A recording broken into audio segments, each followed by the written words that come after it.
Not that it's a bad dance, but it's not that bad. Granted, I'm not much of a dancer myself, but let's lay the cards on the table, shall we? Except for a few guys who know what they're doing, and of course the posers. There aren't many old men in the world, are there? Scylla, I mean my missus, loved to dance, of course, and we had an unspoken agreement that as soon as she had a couple of drinks with me and stepped on my feet a few times, I'd be released.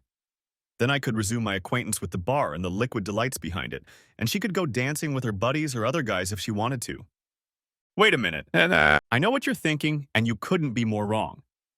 I said dance, and that's exactly what I meant. No jokes, no canoodling, and certainly nothing like that. In all the time we've been married, I've never once suspected that Scylla might be doing anything like that. So no problem, right? Was there? What do you think of the current situation? Scylla has been dancing with the same guy for the last half hour or more, and that's not normal, no way. Two dances is normal, maybe three if it's one of my buddies or something. But it's been half an hour and she still hasn't come back. What's going on? Maybe I'm freaking out over nothing. But the slight twitch in my stomach said otherwise. There. The music stopped and she came back to me. But damn it, it didn't come back. The fluctuation in my stomach turned into a big square lump of lead, and for the first time in our 10 years of marriage, I felt a twinge of jealousy. Scylla was pretty chubby, though even I wouldn't say she was some kind of Miss World or anything. She was pretty enough in boat races, gorgeous Bristol pants and all, but perhaps her best feature was her pins. Beautiful, long and thin they were and seemed to go on forever. That's why, even at the age of 39, Scylla could still wear such short skirts when we went out for the evening. But she still danced with him, this guy, 6 feet tall, a little skinny, with dark blonde hair, the complete opposite of my 5'10", dark hair and chunky build. What the hell did she see in this guy? Jesus, this must be the 6th or 7th dance they've done together. Time for some action. Rising from the stool I was sitting on, I muttered something to the people we were sitting with about finding a restroom. I didn't want these people to know that I was concerned about the hostess's behavior. So where were they? I was making my way through the crowd on the dance floor trying to pick out the blue color of my wife's short dress. Ah, there they were around the corner. My steps froze when I spotted the couple. My wife Scylla pressed up against the blonde bastard as if they were glued to each other. Neither of them moved their feet. They weren't dancing. They were just pressed against each other, Scylla's head resting on his chest. Oh shit. My insides flipped, and I inhaled deeply. This was wrong. Wrong! My Scylla had never done anything like this before. They hadn't kissed, and Blondie's hands weren't in a position where he could be pushed away. Not yet, anyway. No. It was all about the way they pressed against each other, and the fact that she'd been with him for so long. He said something to her and I heard her giggle, reaching up and stroking his cheek. Too familiar. Too familiar. Hey, Scylla, I greeted her, walking purposefully towards them. I was wondering where you disappeared to. Where? My wife repeated, puzzled, looking back in my direction with a blank expression. Where to? You've been gone for almost an hour, Scylla. I exaggerated slightly, trying to contain my fervor. What are you up to? I saw a light flicker across Scylla's face as she came back to the real world. Oh, Ken, she said, gasping, almost helplessly freeing herself from the weirdo's clutches. It's Dave, Ken. We were just dancing and chatting, that's all. Too long for my taste, Scylla, I insisted, and held out my hand to pull her away. For one horribly long moment, I thought she was going to reject her, and what I would have done then, I'm not at all sure. Probably would have hit somebody. Yes, Ken, of course, Scylla murmured after some hesitation, and gently held out her hand to me. Can I finish the last dance, please, honey? The music has stopped, Scylla, I briefly explained the obvious to her. It stopped a few minutes ago. Oh, yes, of course, Ken, she mumbled in confusion. I'll be right with you, dear, but I need to say goodnight to Dave. No good nights, Scylla, I objected irritably. We're leaving here, and I mean now. I was totally annoyed, I can tell you that. Wait a minute, buddy. Dave, her new friend, started to interrupt, but after glancing at me, prudently changed his mind. Now, Scylla, I repeated. Now, or I'll leave without you. All right, Ken, Scylla retorted, reluctantly letting go of the bug. I'll see you around sometime, Dave. Angry? No. How do you think you'd feel? How do you think you'd feel, Evan? What the hell do you think you're playing with Scylla for? I almost yelled at my damn missus as I dragged her back to the bar. Who was that damn guy? What were you doing with him? Nothing, Ken, Scylla fought back. Nothing at all, but it got me thinking, that's all. Think? Think? I think it was a lot more than thinking. Scylla looked at me intently, and I realized she had a habit of looking me in the eye. But not this evening, and that was for sure. We need to talk, Ken, she finally said quietly. Let's go home and talk. Not home, Scylla, I exploded, recoiling at those awful words, which in no way I expected to hear from my mistress. If we must talk, there is no better time than now. Better at home, when we're on our own, sweetheart, she insisted, but I refused, urging her to confess while on the verge of a breakdown. Okay, she agreed, but hear me out. I agreed, horrified at what she was about to tell me, but I agreed, completely confused and wondering if the next few moments would sound the death knell of what I envisioned as our perfect marriage. This isn't a sudden decision, dear, Scylla began.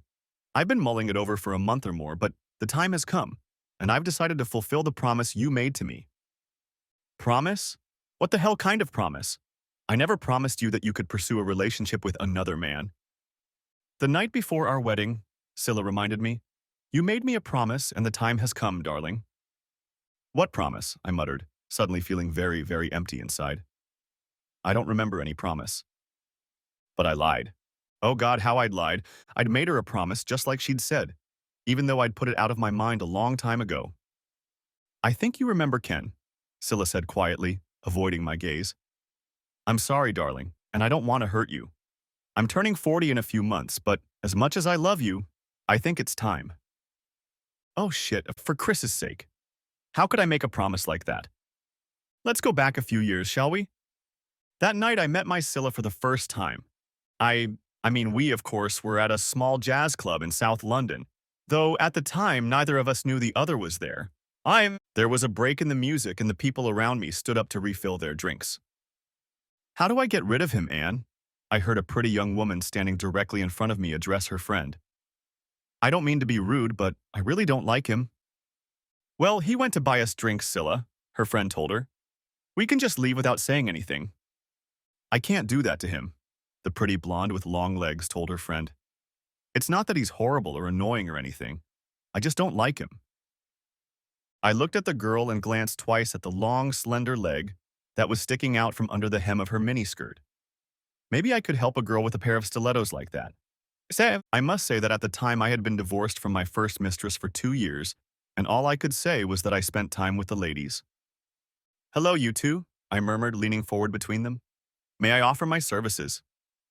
And they both stared at me like I was someone from another planet. I overheard your words, I told them. I can help you out. Pretend to be your boyfriend or something. I don't have a boyfriend, the pretty blonde protested. And what does this have to do with you anyway? Further discussion was interrupted by the appearance of the boyfriend lover, who placed a tray of drinks in front of the two girls. It's pretty much understandable why the girls weren't thrilled with him. I stunned him, deciding to go the other way. Is it for my sister and her friend? Yeah, I guess so, he replied nervously, looking at me uncertainly. And this must be for me, I continued, picking up the beer he had so obviously bought for himself. Thanks a lot, buddy. That's damn nice of you. Your sister? The poor man reluctantly asked, watching his pint of ale begin to disappear rapidly down my throat. Yes, I replied with a smile. I've come to take her home. Home, my lover repeated, his disappointment obvious. Home? Repeated my newly acquired sister and her friend, equally surprised. Yes, home, I continued nonchalantly, smiling at the pretty blonde. You promised your mom you'd be home early today. Okay, I was taking a risk, and judging by the look on her face, I was about to burn in a beautiful, glorious flame. But a cocky bastard like me has had worse failures. But then help came from another source. Could you give me a ride too? Anne asked, and started to gather her purse and things. Sure, Anne, I replied, surprising even myself by remembering her name, and got up to walk them out, taking the blonde's hand as she hesitantly rose on long, slender legs. Thanks for the drink, mate. I turned to the hapless guy who was still standing there with a lost look, quickly draining the pint I'd just snatched from under his nose. Drink up, girls, and thank this nice man, I admonished my young charges, who did so, mumbling words of thanks. It's time for us to go home. But, but, but, the poor man uttered. They're not little girls, they must be at least 20. Yeah, but you can't be too careful these days, I teased him somewhat unfairly. So unfair that I suddenly felt very guilty. Look, see that redhead over there in the jeans? Yeah, he confirmed, looking at the redhead, one of my occasional bed companions when I wasn't being too picky. The one with the nose ring and the tattoo. That's her, I continued cheerfully, shoving a tenner into his hand. Go buy her a vodka tonic and tell her you're a friend of Ken's. Don't let her down, sunshine. No one does.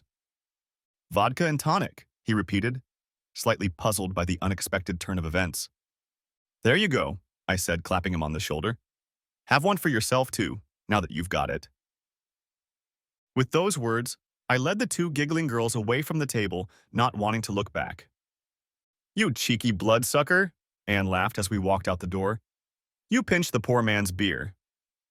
Nonsense, young lady, I replied with a smirk. I bought him another and set him up with Lily. Right, Anne agreed. By the way, this is Scylla, and I'm afraid we're both closer to 30 than 20. That's okay, I replied. I'm over 30, so that's even better. At that moment, I pulled up in front of my car, a 6-month-old top-of-the-line Jaguar supplied by my company, and their eyes widened slightly.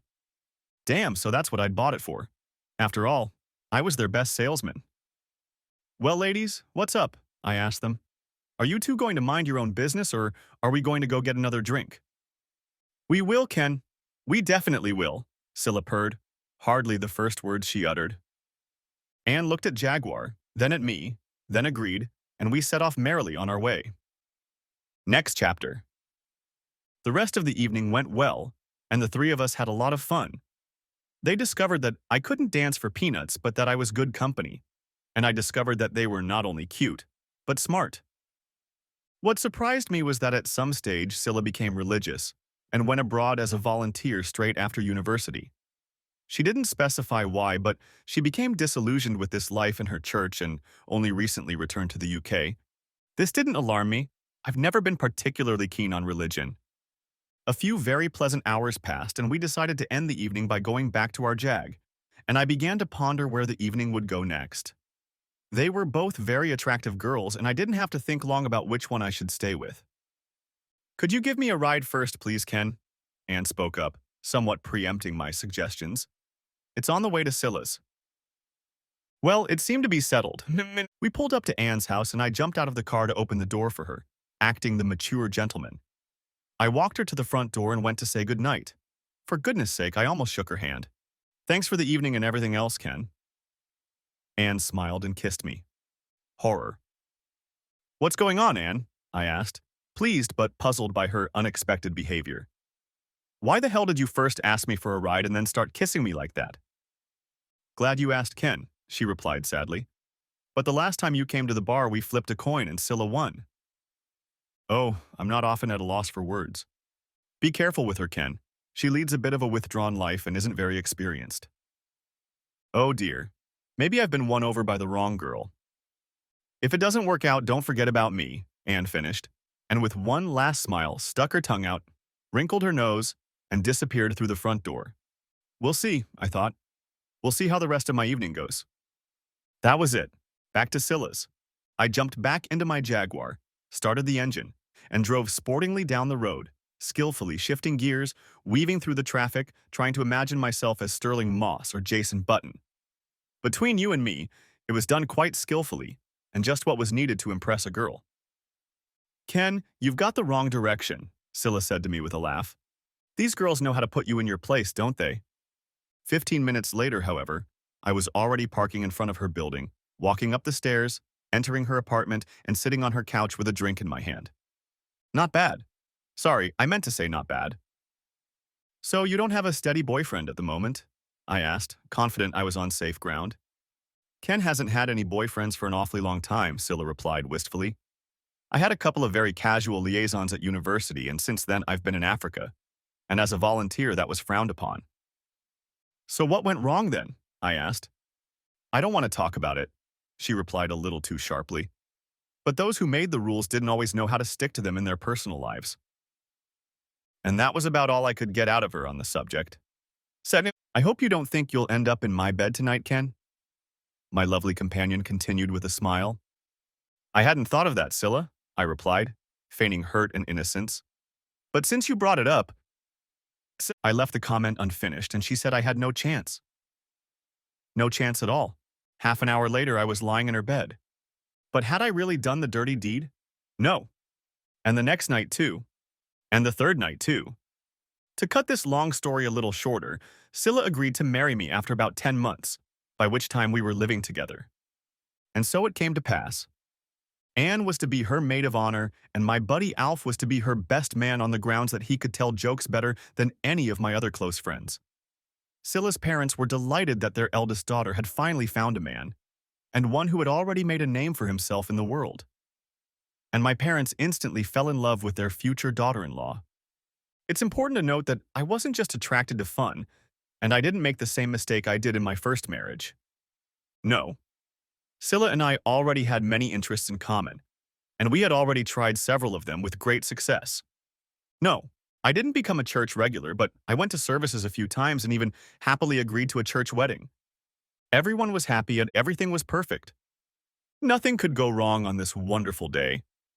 As I mentioned, we had been living together for some time by then, but Scylla's mom wanted us to go the traditional route and not see each other the night before the wedding. So Scylla packed up and went to Anna's house where she spent the night, and the next morning they drove to her mom and dad's house to get ready for the ceremony. Behave yourself, sweetie, I joked with her, knowing that she was going out for drinks with Anna and a few friends that night. Sort of a modest bachelorette party. What do you think I'll get up to, you old fool? The bride-to-be teased me. It's not like we're going to a pub, not some male review bar. I'm picking you up at the pub, mind you, Scylla, I laughed, holding out my jacket to her. There's plenty of other guys there who'd love to chat up a hottie like you. I expected her to laugh. You know, laugh or make some funny comment in response. But she didn't. No, she didn't. Well, that won't happen anymore now, will it, Ken? Scylla said with a strange note in her voice. I won't have any more boys flirting with me from now on. You mean you want other men to socialize with you, Scylla? I asked cautiously. I wasn't too keen on where this conversation was leading. No, of course not, Ken, Scylla replied immediately. Just, oh, I'm silly, Ken. Just ignore me. Do you really want to marry me, Scylla? I demanded, grabbing her hand and pulling her to me. You haven't changed your mind? No, of course not, honey, she replied, smiling at me and then reaching up to kiss me. I'm just emotional and stupid. With those words, Scylla laughed in relief, picked up her overnight bag and headed for the door. I'll see you at church tomorrow, Ken, she said back to me. I love you. The panic passed. I pulled myself together and popped into the pub for a last pint of beer with my mates.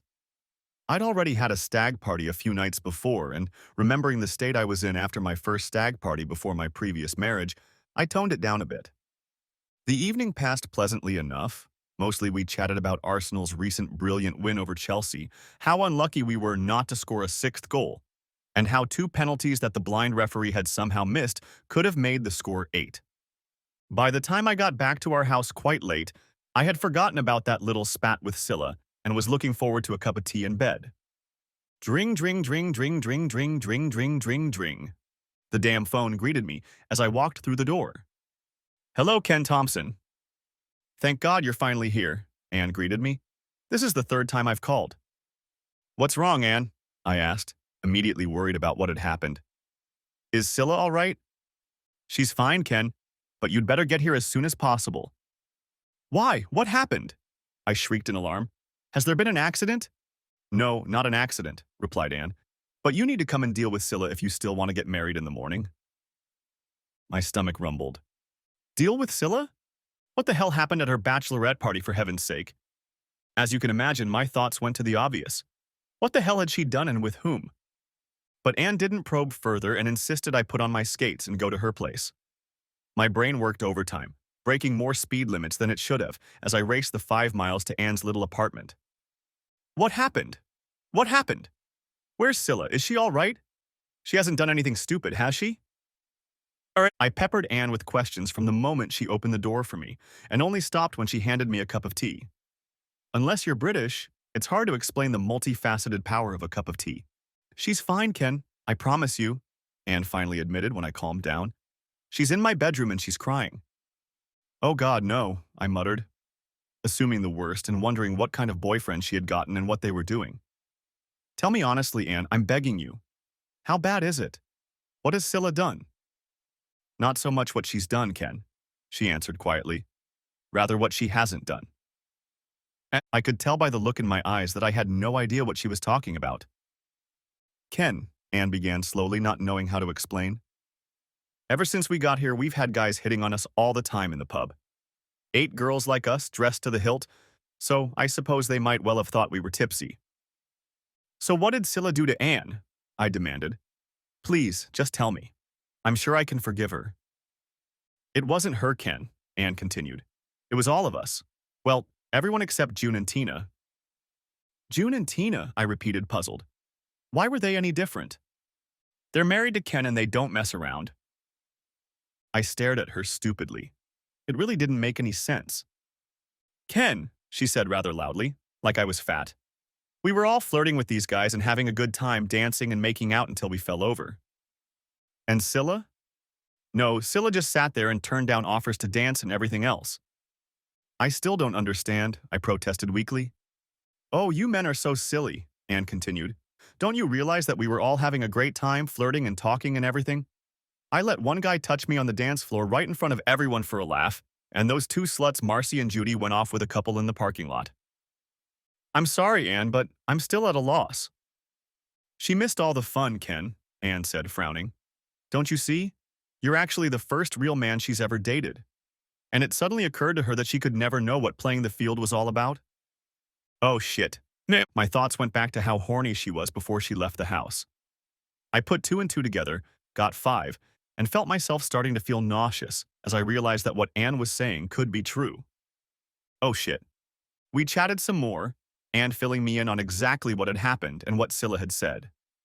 Eventually, I cautiously opened the bedroom door and nervously peeked inside. Are you okay, Scylla? I asked timidly, looking at the untidy pile lying on the bed. What are you doing here, Ken?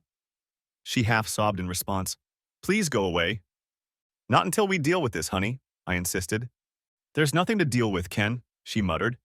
I can't go through with this. I'm so sorry. Maybe we should talk about it, honey. There's nothing to talk about with Ken, she replied. I just can't go through with it. I sat down on the bed and stroked her hair for a while, and admittedly, the thought that I should just get up and walk away from this problem did cross my mind, but not for long. I think it was in that moment that I truly realized how much Scylla meant to me, how much I had fallen in love with her, and how much I wanted to spend the rest of my life with her. I talked her down for about 10 minutes or so when she suddenly sat up abruptly and hugged me, telling me how much she loved me. So what's the problem, honey? I demanded.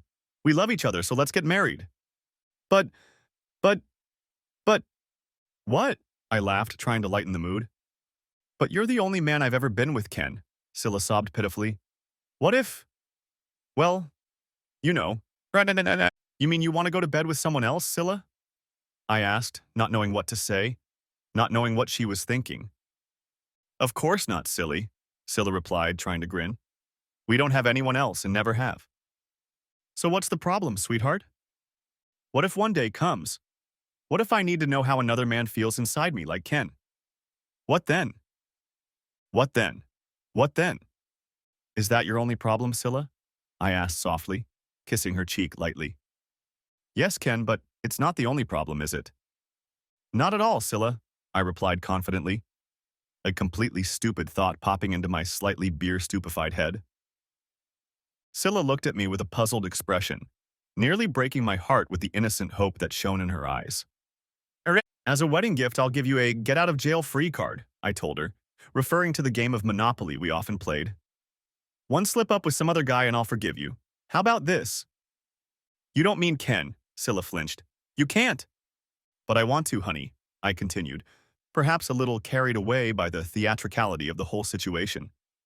Perhaps the 6 pints of beer I'd had earlier had an effect here if indeed I was thinking about it afterward. Once, just once, sweetheart, and I promise to forgive you. But Ken, I mean well. Darling, I interrupted her, pulling her to me.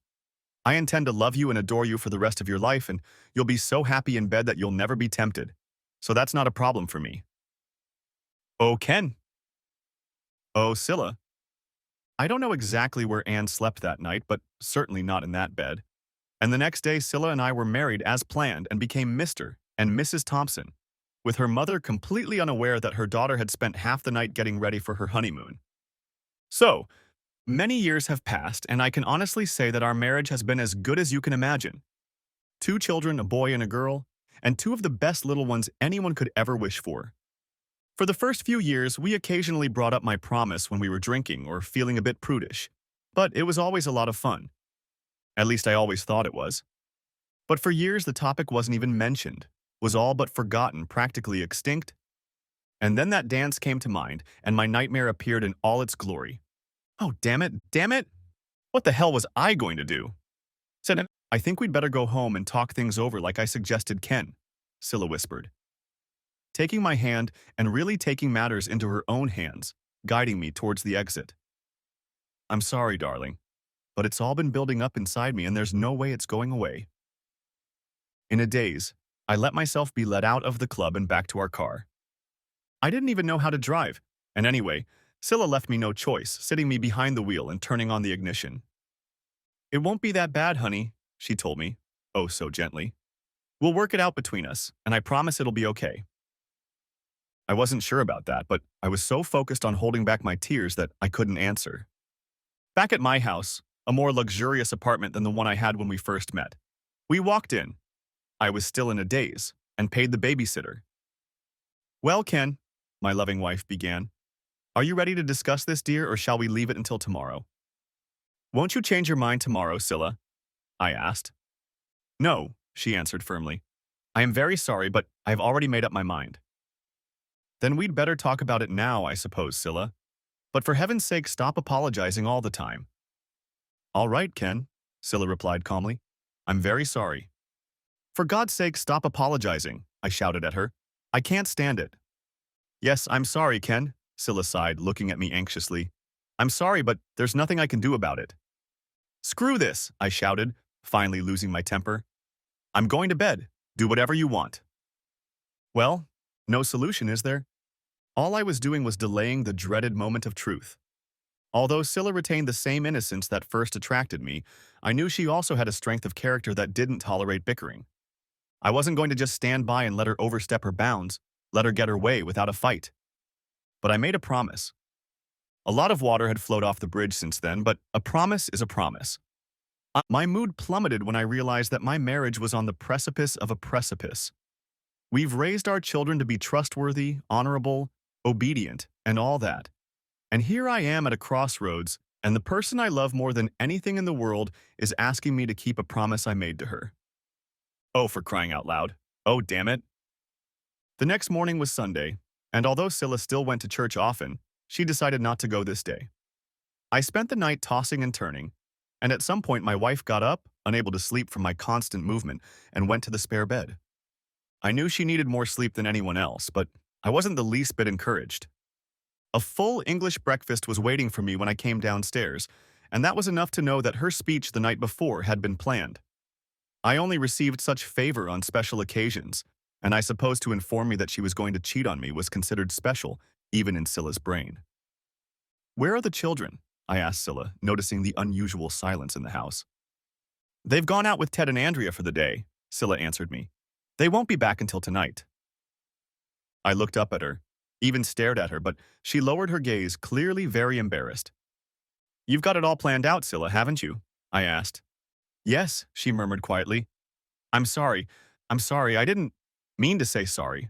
Oh God, I'm sorry, Ken. I threw her a lewd look and she opened her mouth again to say something, but she didn't, just shrugged, lost in speculation. Look, Scylla, I know you're sorry and all, but what do we do next? I haven't changed my mind, Ken, Scylla continued. I meant what I said last night. It's something I just have to do, but I love you very much, honey, and I want to make it as easy for you as possible. And how the hell are you going to make it as easy as possible for me by putting up with my wife being entertained by another man? I asked her. What are you going to do? Are you going to let me watch or something else? If you want to, Ken, Scylla surprised me. I know some men like that sort of thing, darling. What? It depends on the guy, of course, and I wouldn't want it the first time. Scylla, I said firmly, raising my voice considerably, I don't want you to make love to anyone else, and I assure you, I certainly don't want to watch you do it. Oh, she replied uncertainly. I just thought you might want to. And I don't want to, Scylla, I almost shouted back at her. Just thinking about it makes me sick. Some guys like the idea, Ken. My wife gently tried to encourage me. I've read stories about it. I haven't, I reminded her. And in the stories you've read, where did you get the stupid idea in the first place? No, Ken, honestly. It's been building up inside me for the last year or more, but I read those stories to see if I could find a way to make your life easier. For a few moments, we looked at each other, wondering what to do next. Say, perhaps it would have been better if you had just gone ahead and done it without even telling me, Scylla. I broke the silence. At least then, I wouldn't have learned anything new or gone through that heartache. I couldn't do that to you, Ken. Scylla jumped up again, holding out her hand to me. I couldn't just deceive you like that. But what if I say no, Scylla? What then? Then I'll just have to trick you, I suppose, she wheezed, squeezing my hand tightly. Please, Ken. If you love me, don't make me do this. I'm not forcing you to do anything, Scylla, I remarked to her. I may not be forcing you, but you promised me, and our whole marriage was built on that promise. I'd had enough, as any man would. The woman I loved was going to make me a cuckold, and knowing her, I knew it would be hard for me to talk her out of it. I could tie her up, threaten her, or do something else, but where would that lead, you ask? I was totally screwed. Give me a few days to think about it, please, Scylla, I asked grimly. Just give me time. Okay, honey, Scylla replied, a tear streaming down her cheek.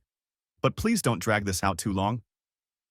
For the whole of the next week, I tried to play the ostrich and literally buried my head in the sand, trying to pretend that the problem might go away if I ignored it. Scylla moved cautiously around me, paying close attention to what she was saying. A few times she started to say something but was interrupted, and it didn't take much common sense to guess what was on her mind. I was talking to one Ken, my wife muttered one morning at breakfast, and then fell silent. With who? I nervously replied, hoping she was talking about a plumber to fix a leaky faucet, or something other than the obvious. With another man, Ken, she replied, her voice shaking and her hands shaking. I called Dave. You remember the guy I danced with? Did you have his number, Scylla? Yeah, he gave it to me that night. I sat there looking at her, the love of my life and the woman who was breaking my heart. Not Dave, please, Scylla, I insisted. Not him. Anyone but him. Why not him? She asked quietly. Why not Dave? He was pretty good looking and I liked him a lot. Well, I didn't like him, I lied to her for lack of another reason. You don't have to like him, Ken, Scylla replied a little more vigorously. You don't even have to date him. Why not just go along with it and get it over with, dear? Not with him, Scylla, I growled, finally starting to control myself. If I met him again, I wouldn't be able to resist punching him in the face. I'm not prone to violence and I'm usually very poised, but the thought of that bastard entertaining my Scylla had me on guard. So you prefer someone else, Ken? I'd rather it wasn't Scylla. But you promised, Ken, and now it's gone too far for me to back out, she continued. There's a guy at work I really like, a good-looking guy, and he flirts with me all the time, so I'm sure he wouldn't pass up the chance. And how would I keep from knocking him then, Scylla? It would be the same. Scylla sat for a few moments, pondering, before answering. Said, what if I hadn't told you which of my coworkers was Ken? Then you wouldn't have known. Yes, of course, Scylla, I answered her. And imagine the next corporate party we go to. I'm going to look at each of those assholes and guess which one of them entertained you. The first one who looks at me askew, and I think I'll take a swing at him. Well, what do you want, Scylla? I shouted, losing my temper. If you want to go and have fun with another guy, do it. But don't expect me to approve of it, and don't expect anything to change. Leaving Scylla sobbing at the table during breakfast, I got up and left, unable to take it anymore.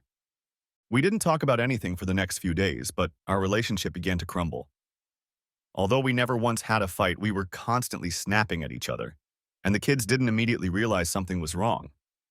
Something was going to happen, but I didn't think it was up to me.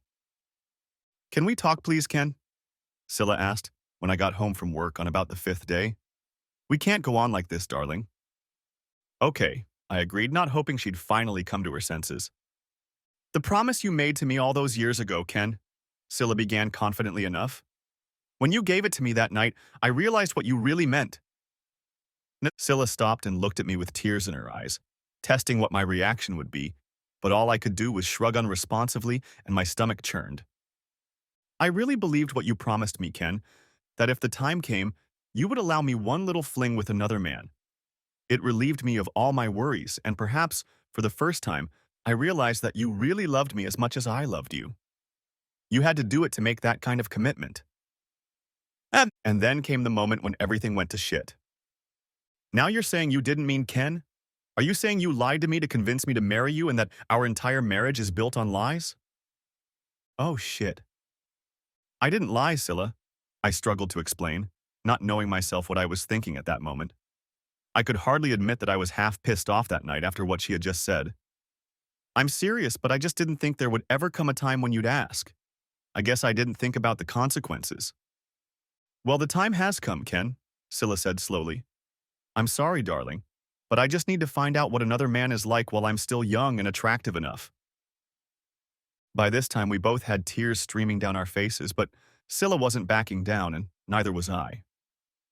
So what attracted Scylla to you so suddenly? I asked. Why now, after all these years? It's not so sudden, sweetheart, she replied, wiping a tear from her eye and trying unsuccessfully to smile. For years, I've heard other girls at work talk about all the men they've been in bed with and how different they are. All the married ones have been in bed with several different men, and some of them have been in bed with several different men since they got married. And you approve of that? I asked. Of course not, she replied. They did it behind their husband's back, and that's already adultery. Besides, they didn't have a promise like I did, and their marriage wasn't based on such a promise. What about if I went with another woman, Scylla? I demanded, trying to reason with her. How would you have felt? Would you put up with it? No, Ken, I wouldn't, Scylla muttered with an angry expression on her face. That would be cheating, and I could never put up with it. If you cheated on me, Ken, I'd leave you. But you want to cheat on me, Scylla, I shouted back. How the hell do you think I want you to be entertained by some other guy? It's not the same thing, Ken, my wife replied equally angrily. Why can't you understand that? Why are you so difficult? We yelled at each other for a few more minutes, and after I threw the desk lamp across the room, she went off to her room crying and calling me a lying, inconsiderate bastard. 20 minutes later, I heard the front door slam as I was in the kitchen trying to salvage a casserole I found burnt, and I was pretty sure I wasn't going to get any help from Scylla that evening. That's it, I thought. If she comes back and is with some guy, we're finished. I'll demand a divorce. My mood didn't improve an hour later when the phone rang, and I ignored it for a while, convinced it was Scylla messing with me by hooking up with some guy. But eventually, as the call continued, I picked up the phone. Hello, I answered sharply. Ken, it's Anne, came the reply. She was still my wife's best friend. Yes, Anne, what can I do for you? I replied briefly. Scylla isn't here. I know, Ken, she replied. She is here at my house and is in a terrible state. It's her fault, not mine. It may be Ken's fault, Anne continued, but I thought it best to let you know she's here, not gone somewhere. I muttered a few words of thanks and felt the tension and rage leave my exhausted body, thanking Christ, whom, by the way, I still don't believe in, that Scylla hadn't done anything stupid. She told me what was the matter, Ken, Anne continued after a few minutes. It must be terrible for you. It is, Anne, I almost sobbed into the tube. Can you try to talk some sense into her, please? I can talk to her, Ken, but I can see her side too, as you realize. Her side? She wants to go off and cheat on me, Anne. How can you see her side? How can anyone see her side at all? That's not how she sees things, Ken, Anne told me calmly. She genuinely believes your promise was sincere, and she doesn't understand why you think she's being unreasonable. What do you think, Anne? Was my only possible question. Do you think she is acting reasonably? Well, yes and no, Ken, she answered. But I know that on the day of the wedding she was so reassured by your promise. She was in such a turmoil the day before that I'm not sure she would have gone for it, poor girl. She told you? I asked, completely stunned by her statement. Did Scylla tell you what I said the night before we were married? Yes, Ken, and she was so happy about it. She's talked about it often since then, and I got the impression that you both discussed it from time to time. Good heavens, no, Anne, I replied. In the early days, she made a few jokes about it to me, and I joked about it too. But for several years, the subject did not come up until the other day when Scylla struck a nerve with me. Oh, dear Ken, Anne sympathized. Scylla has talked to me about it quite often over the years, and especially during the last year. I got the impression that she had been preparing for it, but I didn't think you didn't know. And for that matter, I don't think Scylla imagined you would react the way you did. I think she genuinely thought you would agree if she explained everything up front. So what am I supposed to do, Anne? I pleaded. If she agrees to this, I don't think I can live through it. What are we going to do? You know what she's like, Ken, Anne reminded me. With her religious background, Scylla has very firm, unshakable beliefs. And to her, a solemn promise is a promise to keep. If she keeps it, I can understand how you would feel, but if you stop her, she may never trust you again.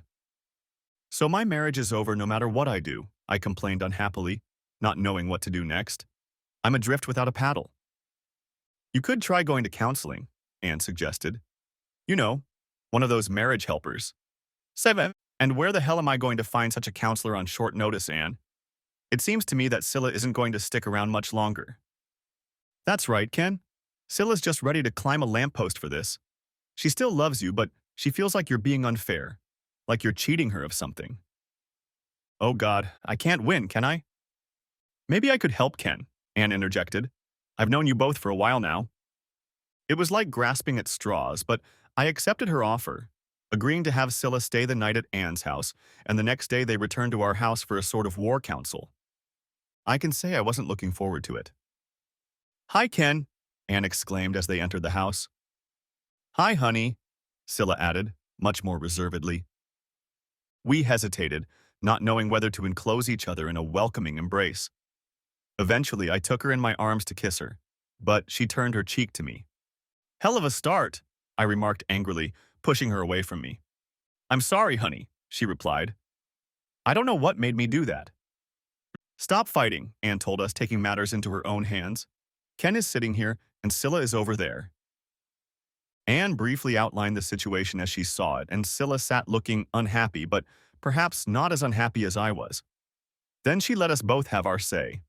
And Scylla said that she took the promise seriously, and that, given that I was practically the only man who had ever kissed her, I must realize how important it was to her. She felt that it would be unfair of me to renege on my promise just because she had made it for so long.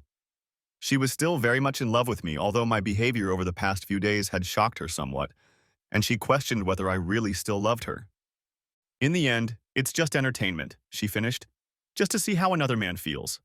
It won't affect my feelings for my husband in any way. Your turn, Ken, Anne said. Try to be brief. I'll try, I replied, trying to remain calm. I admit I made a promise, but I never believed it would come true. But that's not the point.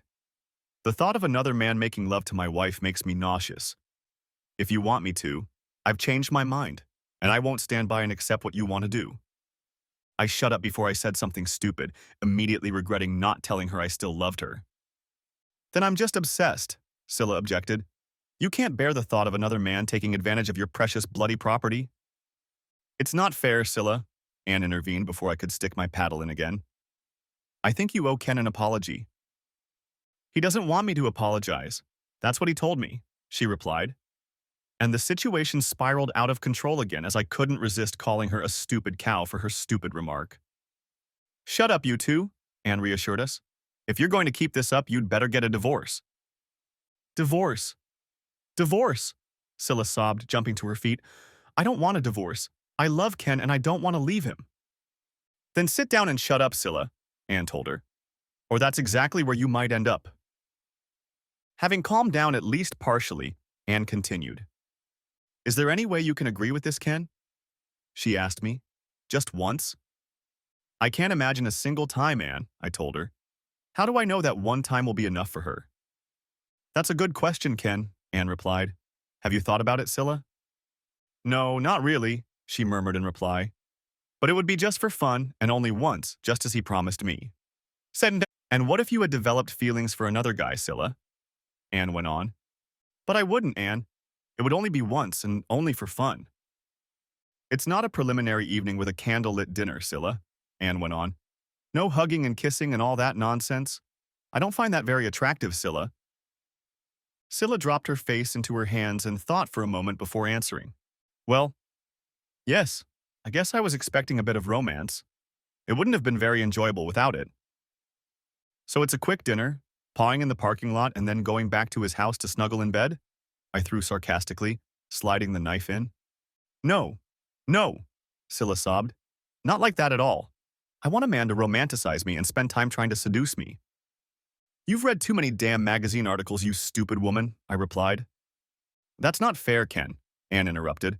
Women don't think the same way men do. If Scylla is only going to do it once, it's her only chance, and she wants it to be like a fairy tale.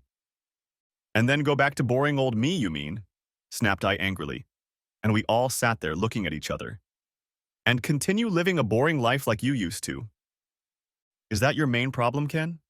Anne asked thoughtfully. What? I snapped back. That Scylla will compare you to someone else, that she might accidentally find someone better in bed than you. With a sinking heart, I realized that Anne had caught on to the main problem. Not the only one, of course, but a big one, a huge one for any guy. It occurred to me, I whispered my confession. How would you feel, Scylla? She turned to my wife. If you experienced sensations you'd never experienced before, would you be able to forget him? Would you be able to go back and be as happy as you used to be with Ken? It blew my mind, I can tell you that. But before I could say anything, all hell broke loose. Now you're both going to jump on me, Scylla shrieked, jumping to her feet. Neither of you realize what I've been through. None of you realize how much I need to know what another man is like. I thought you would understand me, Anne. I thought you were my friend. I am Scylla, Anne protested. I'm just trying to… Before she could finish the sentence, Scylla shouted at her. Shut up, both of you, I yelled at both of them, jumping to my feet. Enough of this nonsense. Both women fell silent and stared at me with their mouths open. Neither of them had ever seen me react so angrily in all the time we'd known each other. I've made my decision, I told them, and my voice lowered to a reasonable level again.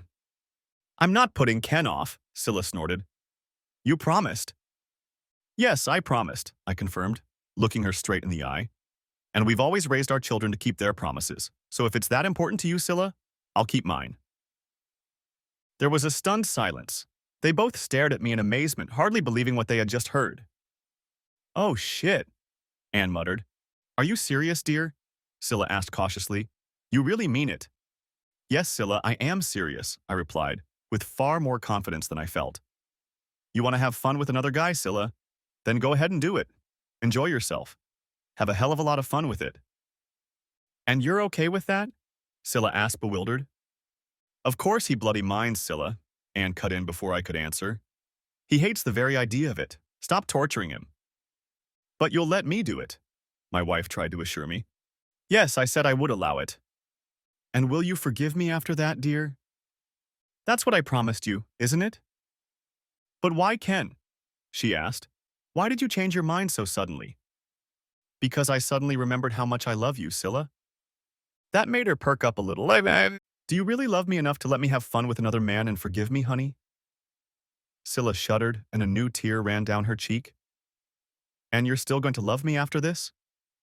I promise to forgive you, Scylla, I replied, choosing my words carefully. Whether I will still love you afterward remains to be seen. I don't understand, Ken. I promised to forgive you all these years, Scylla, I reminded her.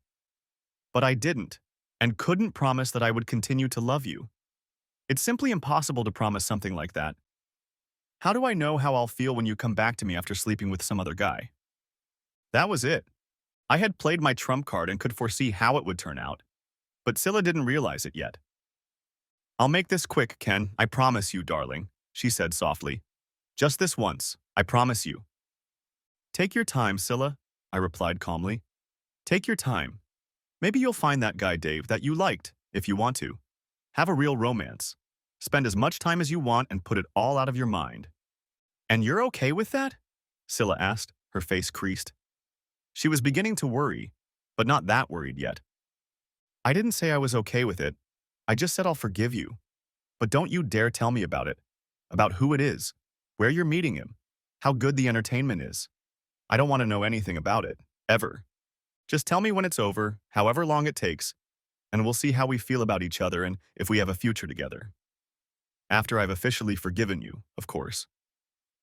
But I'll still love you, honey, Scylla exclaimed. You're the only man I'll ever love. You don't know that, Scylla, I told her sadly. Neither of us knows how we'll feel. With these words, I got up, took my coat, and went to the door. Where are you going, dear? Exclaimed Scylla. To get the children, Scylla, I replied. I'm going to leave them until late this afternoon. You'll have a chance to call in private if you want to. Scylla merely leaned back in her chair with an absent look, but Anne jumped up and grabbed me as I left the house. You're either an insensitive idiot or a goddamn genius, Ken, she rushed toward me. Probably both, I smirked weakly. I hope it works out for you. Anne wrinkled her nose. I understand what you're up to, trying to scare her with the consequences, but I don't know if it'll work. Well, I just hope, Anne, that it works, I replied grimly. I just have to hope so. Scylla and I went on with our lives, trying to pretend that nothing had changed. But it did change, and sometimes the atmosphere was stifling. I didn't treat her any differently and never checked up on her, believing it was her decision to start something and I could finish it. At least we didn't snap at each other, but the lack of conversation between us was almost as bad. I relaxed a little, confident that I knew my wife well enough to realize that she hadn't started anything. But my hopes were dashed when my so-called knowledge proved to be correct. Returning home from work one evening, I couldn't figure out what was wrong, but I knew something had changed. She hadn't become more confident, happier, sadder, but she was different, almost detached. I guessed she had a date with someone, but of course I couldn't ask her about it, though it was becoming more and more obvious as Friday night approached. I've decided to go out tomorrow night, she informed me on Thursday, pretending to cut vegetables so she wouldn't look at me. Great, I replied, not looking up either. Enjoy. Aren't you curious where I'm going, Ken? She asked. Not really, I replied, this time raising my eyes to her. Unless it's something I need to know about. Scylla put the knife down, stood silent for a few moments, then turned and silently walked out of the room. Damn! Things didn't seem to be going according to plan. Friday had gone by like a blur, and I'd gotten into a fight over nothing with a few coworkers at work. It wasn't their fault, of course, but it wasn't my fault for the situation either. Except partially, of course. Or maybe it was all my damn fault. When I arrived that evening, Scylla was already home and my dinner was ready to put in the microwave later. There was even a bottle of decent red wine on the table, already open and breathing. The expression, "a man condemned to death eats a hearty breakfast," came to mind, and while I doubted I'd be able to eat most of the meal she'd prepared, I had no doubt that the wine wouldn't be long in coming. Hello, dear, Scylla greeted me as she descended the stairs. Have you seen the wine I left for you? Is it the right one? It'll do, I replied grumpily. God, she looked beautiful. Scylla looked just beautiful, and I had to turn my head away because I felt like I was choking. Then I'm going to go, Ken, Scylla announced quietly. I'll be back before midnight. No. Are you sure you want to go through with this, Scylla? I asked, though it sounded like nothing more than a lurch. One last attempt to talk her out of it. I have to, sweetheart, she whispered back to me. But don't worry, honey. I'm not going all the way tonight. I'm just going to see how comfortable I'll be dating another man first. And that's supposed to make me feel better? My anger started to build again. I guess not, sweetheart, Scylla murmured back, leaning over to kiss me goodbye. I have to go now. Save the kisses for your lover, I growled, turning to face her to avoid her embrace. Scylla raised her head in surprise, stared at me in silence for a few moments, then turned and headed for the door. Enjoy yourself, I shouted wryly after her. Next chapter. I sat there wondering where I had gone wrong. What else could I have done? It was the 21st century, and the days of a man dragging his woman by the hair and physically submitting her to his will were long gone. It was her decision, but what I did afterward would remain mine. I would forgive her, at least formally, though deep down I knew I couldn't really. What was going to happen? A quick divorce or a slow plunge into some sort of marital hell? I didn't know, but I was sure I'd track down that bastard Dave, and if he really was accepting her advances, he'd pay one way or another. What would I do to her? God knows. Probably nothing. She'd be shocked to find out that one day I wasn't around anymore. Though deep down I knew I still loved her so much that it would hurt me as much as it hurt her. And of course, the children. The curse. The curse and the explosion. How could life be so cruel? The sound of the front door closing brought me out of my reverie, and I wondered why it was taking her so long to leave the house. But the sound of the door closing meant that she had indeed left, gone to meet another man. I felt the black cloak of unhappiness descend on me again. Then I heard the living room door open and turned around to see Scylla standing there with tears in her eyes. "You promised to forgive me, didn't you, Ken?" she half sobbed. "I promised," I replied carefully, wondering why she still hadn't left. "Then forgive me for being such a stupid, inconsiderate, bitchy wife, please, Ken?" I, I mean, I stumbled over my words. I guess I could have. "I couldn't do that, Ken," I whispered. I opened the front door and physically couldn't cross the threshold. It suddenly came to me what I'm going to do to our marriage and what I'm going to do to you, honey. I don't want to date another man, Ken, and I can't believe how stupid I've been. All I want is for you to love me. You still love me, don't you, Ken?" "More than ever," I gasped, jumping to my feet and enclosing her in a hug. "More than ever, darling." "And do you forgive me, darling?" "Completely, darling. I told you that night before the wedding that I would love and adore you forever, and I meant it." "Do you remember what else you promised me that night, sweetheart?" Scylla whispered hoarsely in my ear. "That you would please me so much in bed that I would never be tempted?" "I remember, Scylla." "Then why don't you take me upstairs right now and fulfill that promise," she continued. "And I'll promise you never to mention the other promise again." I grinned, took her hand, and led her toward the stairs. Scylla and I were about to start the first day of the rest of our lives, and things were good again at the Thompson house. "Thank you, Lord." "Oh, I forgot. I wasn't supposed to believe in him, was I?" The end. Thanks for watching. Hope you enjoyed it. Subscribe to my channel and watch for the next video.